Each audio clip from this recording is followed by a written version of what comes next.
The first Week 10 injury reports are here. I'm Joe Dolan, and this is the Fantasy Points morning lineup for Thursday, November 9th, 2023. Now, any stats you hear in this program will be from the Fantasy Points data suite. A reminder that you can use code GURIFIC25 to get 25% off an already heavily discounted fantasypoints.com subscription for the remainder of the 2023 NFL season. You will be glad you did, especially if you want to get in on some prop bets and playing some DFS.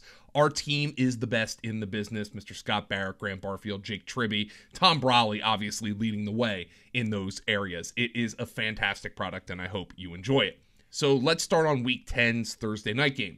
The Bears' Tyson Bagent will start again at quarterback because Justin Fields is doubtful with his thumb injury. He is not medically cleared yet to grip and throw a football, per head coach Matt Eberflus, and the short turnaround certainly gives the Bears an excuse to go back to Bagent, who, despite turning the ball over 4 times last week against the Saints, has done some good things and has certainly looked like an NFL quarterback who has a chance to stick in the league. And now I'm not trying to say that he's going to be a starter, or not even that he's fantasy relevant, even though he ran all over the field against the Saints last week. Simply that Tyson Bagent looks like he belongs. So it will be interesting to see Tyson Bagent against the Carolina Panthers. Now, he will get to go up against an already underachieving Panthers pass rush, which, according to our metrics, has the lowest quarterback pressure rate over expectation in the entire NFL, and it's a rush that won't have its best player because edge Brian Burns is out with a concussion on Thursday night. So Tyson Bagent should have time to throw the football against the Carolina Panthers. Now, Bagent could also have running back Khalil Herbert back in action this week. He has been designated to return from IR with an ankle injury,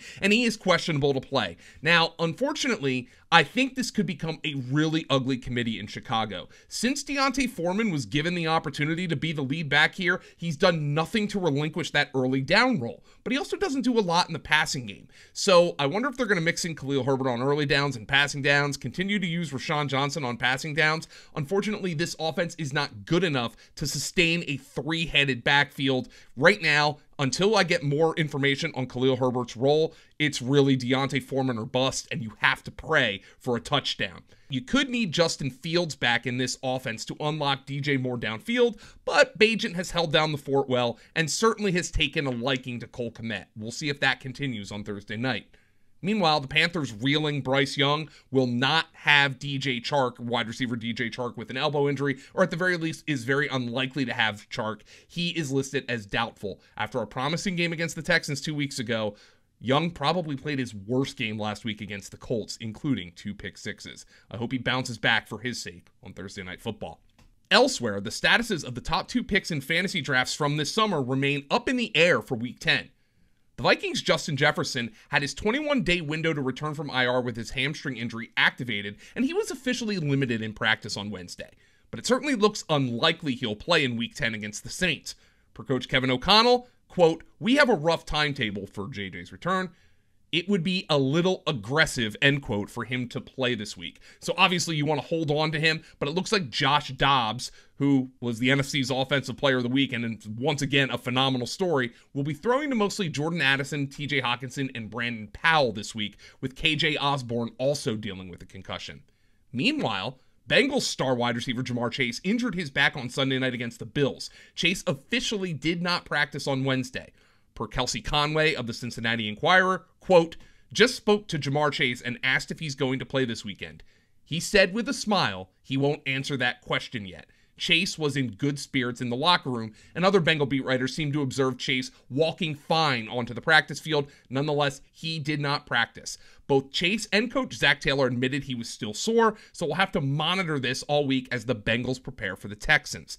Now, by the way, it's also notable that the Bengals listed T. Higgins as a limited participant in practice with a hamstring injury. Could they be taking it easy, knowing that the status of Chase is up in the air as well? I'm not panicking on Higgins yet. I'm a little more worried about Chase, but we have a lot more to learn and a long way to go until the action this weekend. On the flip side of that Bengals-Houston game, the Texans had 2 players who didn't play in Week 9 unavailable to practice on Wednesday. Running backs Dameon Pierce and wide receiver Robert Woods both did not practice. Now, Pierce might not have gotten Wally pipped with Devin Singletary's underwhelming performance in week number 9, But Woods sure might have, with Noah Brown going for over 150 receiving yards and a touchdown. Woods is getting older, and it might make a lot of sense for the Texans to continue to grow their young receivers with quarterback C.J. Stroud, with Woods as kind of a nice veteran insurance option. Now, the Arizona Cardinals are officially starting quarterback Kyler Murray in Week 10 against the Falcons. Now, Murray will instantly be on the low-end quarterback 1 radar for fantasy, though it's fair to expect some rust, especially when it comes to his legs. But he also will have the benefit, it seems, of a stronger run game, with James Conner eligible to return from IR from his knee injury.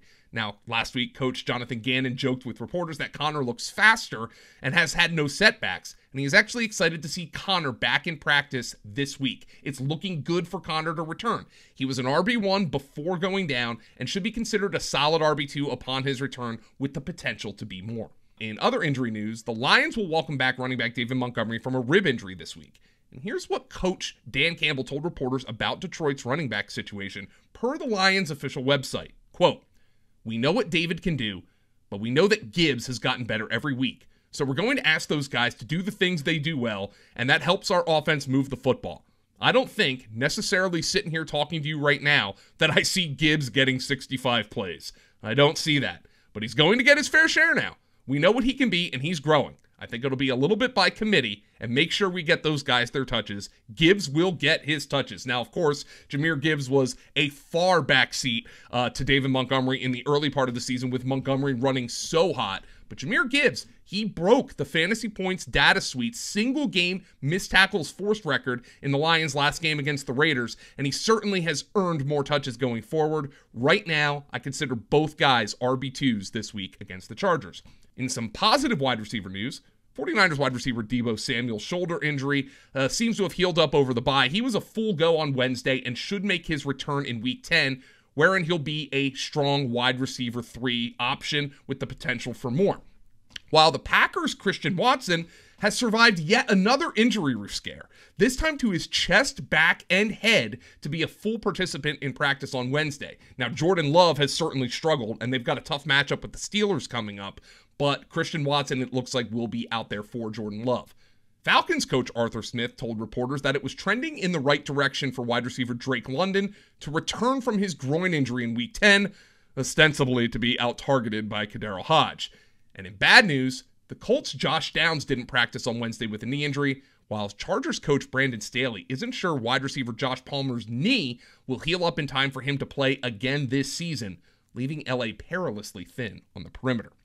Now, in lower-end quarterback news this week, Tommy DeVito and his shine box are officially set up to get whacked by Dallas in Week 10, as DeVito is slated to start for the Giants, while the Titans made the right decision and will start rookie Will Levis the rest of the way, including Week 10 against the Bucs.